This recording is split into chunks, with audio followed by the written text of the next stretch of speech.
Hello, my name is Carolyn Wilkins. Welcome to my video blog. I'm going to be reading a little chunk from a short story that I wrote called With a Kiss I Die. The story is about Bertie Bigelow, an African-American choir director in her mid-40s who teaches at a large community college on the south side of Chicago. Unfortunately for Bertie, many of her friends and acquaintances often have an alarming tendency to drop dead from unexplained causes. And often against her will, Bertie is called in to solve the crime. I'm going to read you a little chunk from the story With a Kiss I Die. If you like the story and you'd like to find out what happens at the end and who did it, please visit my website, www.carolynwilkins.com. I'd also like to let you know that coming in May, Pen L Publishing will release my new book, Melody for Murder, which is a Bertie Bigelow mystery, a full-length novel, and it's coming in May. So please, once again, visit my website, www.carolynwilkins.com, for all the details. Meanwhile, sit back, relax, and enjoy this excerpt from With a Kiss I Die. With a Kiss I Die by Carolyn Marie Wilkins. This is an educational institution, Professor Bigelow, a fact that seems to have escaped you, said Dr. Humbert X. Grant. A balding, portly, and meticulously dressed African-American in his late 40s, my boss had not become the chancellor of Chicago's second largest city college by mincing words. Sighing inwardly, I nodded and pasted an accommodating smile on my face. If I had learned one thing during my 8 years running the music department at Metro Community College, it was this: avoid making waves at all cost. I assume you're referring to the Soulful Songwriting Workshop, I said, keeping my voice carefully neutral. Has there been a problem? I would say so.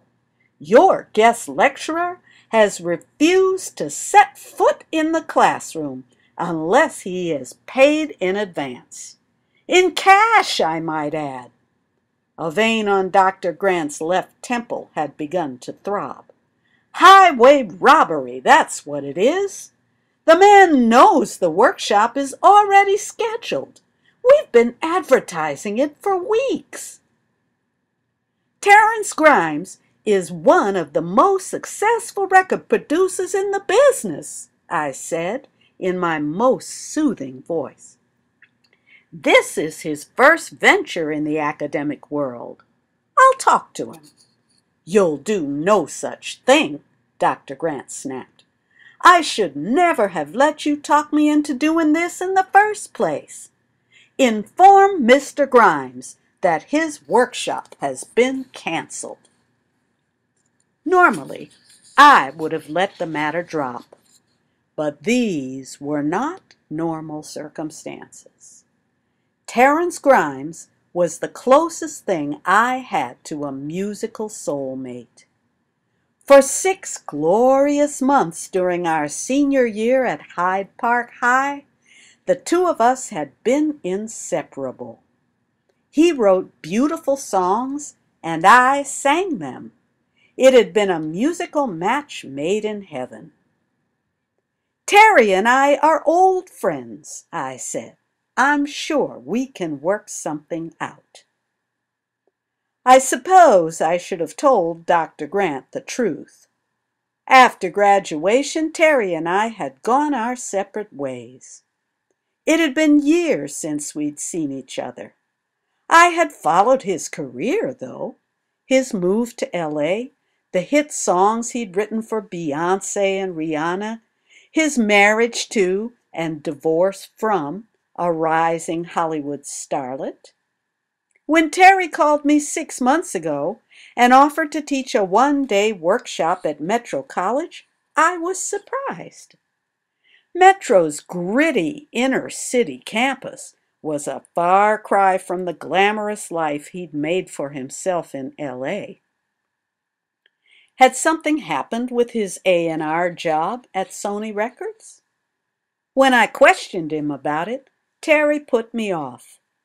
"I've come to salute my old stomping grounds in the Windy City," he had said.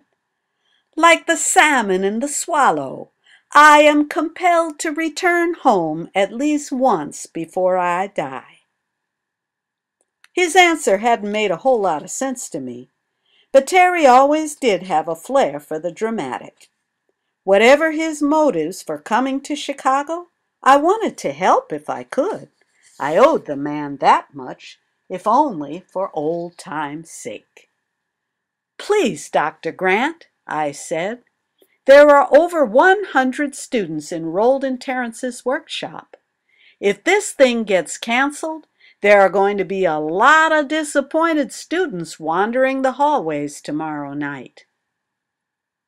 It's been 10 years since my last Broadway show, but I haven't forgotten how to sell a story. Though I'm 20 pounds over my ideal weight, I am not an unattractive woman. I've got a cafe au lait complexion, a mane of reddish-brown curls, and curves in all the right places. I aimed a persuasive smile at my boss and continued. "Terrence Grimes has won 2 Grammys. His workshop is going to put Metro College on the map. If we pull this thing off, you'll have Mayor Davis and the whole city college board eating out of your hands." I sat back, folded my hands in my lap, and waited.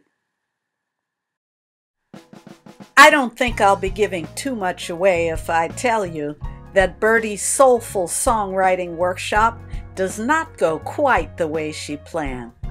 Before long, Bertie is sucked deep into a murder investigation in which she becomes a suspect. To find out what happens next, please visit my website, www.carolynwilkins.com. Meanwhile, please be on the lookout for my novel, Melody for Murder.